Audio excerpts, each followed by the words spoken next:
ఉన్నారు కాంగ్రెస్లో చిన్న చిన్న ఆకు రౌడీగాళ్ళు, ఇంత రౌడీగాళ్ళు ఉన్నారు. వాడు ఇట్లా అట్లా, నేను ఒక మాట అడుగుతా, మీరు ఆలోచించుకోండి. వాడు గెలవకముందే గింత నిలుగుతాండు, పొరపాటున గెలిచి నాకు ఏమవుతుంది?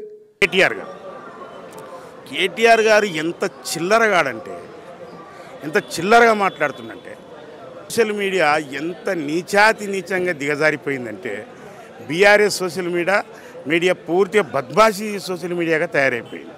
మరి సోషల్ మీడియా ప్రజల యొక్క వాయిస్గా ఉంటుంది అని చెప్పేసి అనుకున్నాం, కానీ మరీ ఇంత నీచపు వాయిస్ కింద తీసుకొని సోషల్ మీడియాను ప్రజలు చైతన్యవంతం చేయడం కోసం వాడుకోవాలి, ప్రజల అభిప్రాయాలను తెలియజేయడం కోసం వాడుకోవాలి. కానీ మరి బూతులు తిట్టడాలు, ఈ రకంగా బెదిరియడాలని చెప్పేసి అని ఇది బీఆర్ఎస్ పార్టీ మీడియాకే చెల్లింది. దీన్ని మెయింటైన్ చేస్తున్న కేటీఆర్ అనేటువంటి పెద్ద చిల్లరగాడు.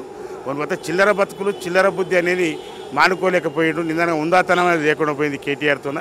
కేటీఆర్కు ఈ జూబ్లీస్ ఎన్నిక చాలా గుణపాఠం చెప్తుంది, బుద్ధి వచ్చేటట్టుగా చెప్పులు ఇసుకొని కొడుతుంది. ఎందుకంటే ఇంత నీచపు భాష మాట్లాడము, బీసీ పిల్లలు నిలబడితే, బీసీ యువకులు రాజకీయంగా ముందుకు వస్తే వాళ్ళని రౌడీలు అని చెప్పేసానంటే, అదే నీ ఉన్నత వర్గం నీ దొరకులానికి సంబంధించుకున్నాడు క్యాండిడేట్గా నిలబడితే నువ్వు అంటావా రౌడీ అని?